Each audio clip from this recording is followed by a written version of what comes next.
Eu acho que, assim como eu acho que, assim como eu, você acredita que é totalmente vitalizador crer na palavra de Deus e buscar nela as respostas para os nossos anseios, a cura para as nossas feridas, ouvir de Deus e buscar o direcionamento para a nossa vida tão cheia de dúvidas e situações difíceis. Eu acho que uma das bênçãos que a gente pode ter é que a palavra de Deus foi escrita por homens, e é muito incrível quando a gente percebe o quanto isso que nós cremos que foi o próprio Deus que guiou e que comunga com o Espírito que em nós habita. É muito incrível quando a gente enxerga que foi escrita por homens como nós, de carne e osso.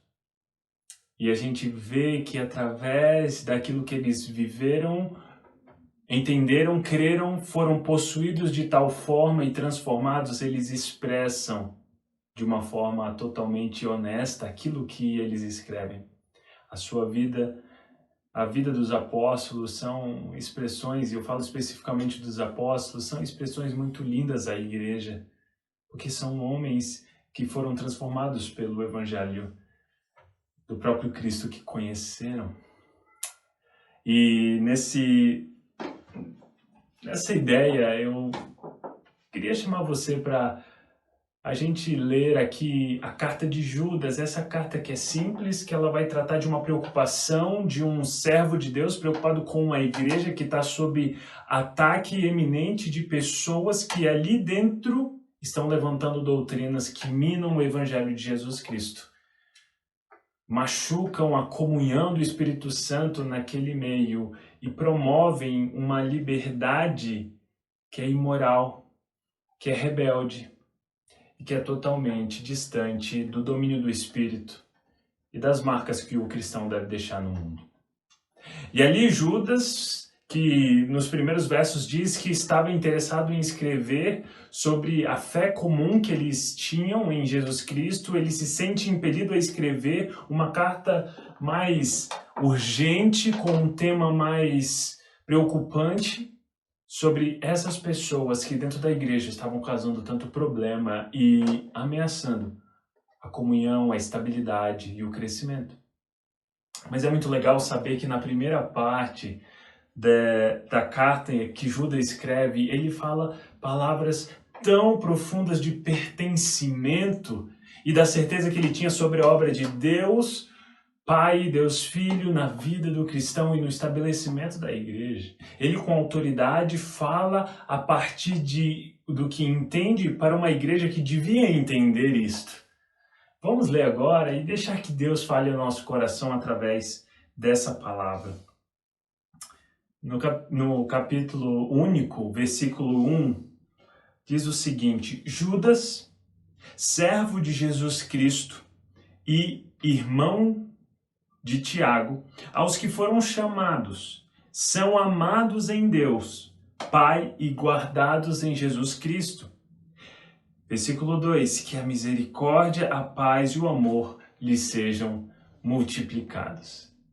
Que lindo, porque ele se identifica e logo identifica aqueles com quem ele está falando. Judas aqui, quando fala aos que foram, ele está dizendo o seguinte: eu estou escrevendo a quem foi chamado, quem é amado em Deus Pai e é guardado em Jesus Cristo. Então ele estabelece uma clara distinção, uma carta que é para trazer um alerta à igreja, para que haja confrontação àqueles que não querem o verdadeiro evangelho de Jesus Cristo. Ele fala, essa carta está sendo endereçada aos que foram chamados, ou seja, aqueles que foram tocados, aqueles que foram resgatados do império das trevas, aqueles que são iluminados em Jesus Cristo pela escolha graciosa de Deus, aqueles que são amados em Deus Pai e são guardados em Jesus Cristo. Então ele traz um senso claro de pertencimento, tanto no chamamento de Deus quanto no amor deste Deus. Ele estabelece um fundamento de amor para que eles se lembrem. Vocês são chamados e também são amados em Deus. e estão guardados em Jesus Cristo, a obra que ele fez os guarda, apesar de todas as tribulações. Saber disso é libertador. E eu queria trazer você para os últimos 2 versículos finais. A gente vê os 2 primeiros, você acabou de ver. Vamos ver os 2 finais e como eles se comunicam num ambiente de pertencimento e de louvor à glória de Deus através da obra no seu povo. No versículo 24 e 25 ele diz o seguinte, com suas palavras finais: "E ao Deus, que é poderoso para evitar que vocês tropecem e que pode apresentá-los irrepreensíveis diante da sua glória, com grande alegria, a este que é o único Deus, nosso Salvador, mediante Jesus Cristo, Senhor nosso, seja a glória, a majestade, o poder, a autoridade, antes de todas as eras, agora e por toda a eternidade." Ele cita novamente Deus e Jesus Cristo e a sua obra. Então vamos ver. Ele fala, e ao Deus, olha só, no versículo 1 ele diz, aos que foram chamados são amados em Deus. E o que seria esse amor em Deus? Parece que ele vai explicar isso nos versos finais. Esse amor se revela também nesse Deus 24, que é poderoso para evitar que vocês tropecem. Oh, irmão, se o nosso coração tiver plena certeza que nesse tempo caótico que nós vivemos, esse Deus que nos ama, ele é poderoso para evitar que nós tropeçamos. Irmão, se hoje te falta qualquer certeza, se hoje o desânimo te bate, crê somente que Deus o ama e que Ele é poderoso para evitar que você tropece. Ele é poderoso sobre tudo e sobre todos. A fraqueza não define quem você é.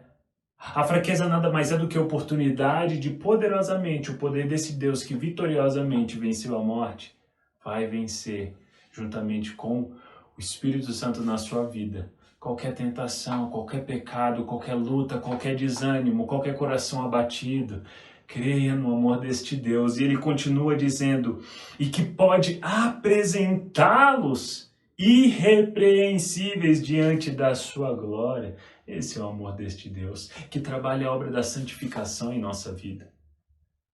Nos dias de luta, nos momentos de queda, você consegue se lembrar do amor de Deus? Talvez você está ouvindo essas palavras e parecem tão distantes. Que amor de Deus!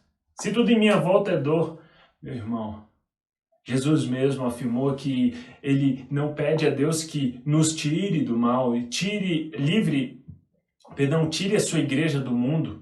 Ele não pede a Deus que arrebate de qualquer forma para que nós não lutemos e soframos, mas ele pede para que nós sejamos livrados do mal. Ele tem uma obra e a santificação é um processo em que temos a oportunidade de glorificar este Deus que nos chamou, que quer operar em nós e que deseja que essa operação seja extremamente benéfica ao que estão à nossa volta, trazendo glória a esse Deus que trabalha em nós. Meu irmão, creia que esse Deus tem uma obra na sua vida. E ele continua dizendo, com grande alegria. Que loucura!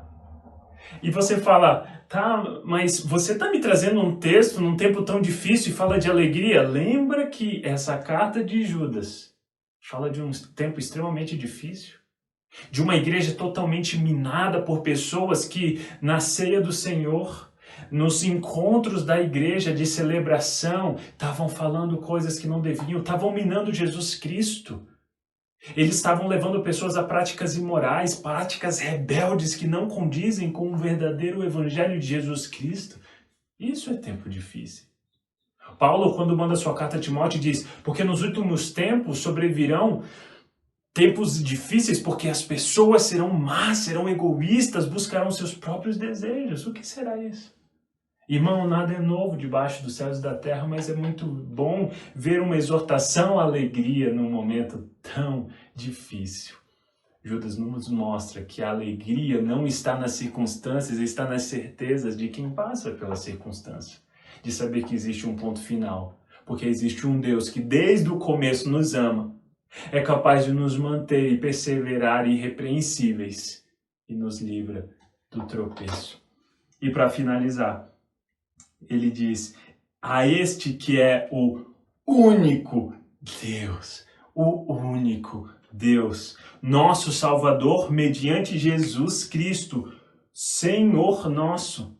Sejam a glória, a majestade, o poder, a autoridade diante de todas as eras, agora e para toda a eternidade. Meu irmão, antes de falar qualquer coisa dentro dessa carta que traz muitas acusações pesadas contra esses que violentamente deturpam o Evangelho de Cristo, vamos aprender com Judas a estabelecer os nossos fundamentos em Deus Pai e Jesus Cristo. Esse Deus que nos ama, que nos chama, e esse Cristo que nos permanece, que fez a sua obra e consuma. Antes de buscar qualquer luta nesse teu tempo difícil, antes de buscar qualquer luta contra uma pessoa difícil, antes de buscar a sua justiça própria ou qualquer iniciativa que venha de uma busca por melhora, lembre-se que o começo é Jesus Cristo, pela obra de Deus, e finaliza com louvor a este Deus. Não é sobre você, é sobre o que Deus fez a partir do momento em que Ele te chamou e sobre a obra que Ele quer fazer até o momento onde Ele de fato te chamar para a glória eterna.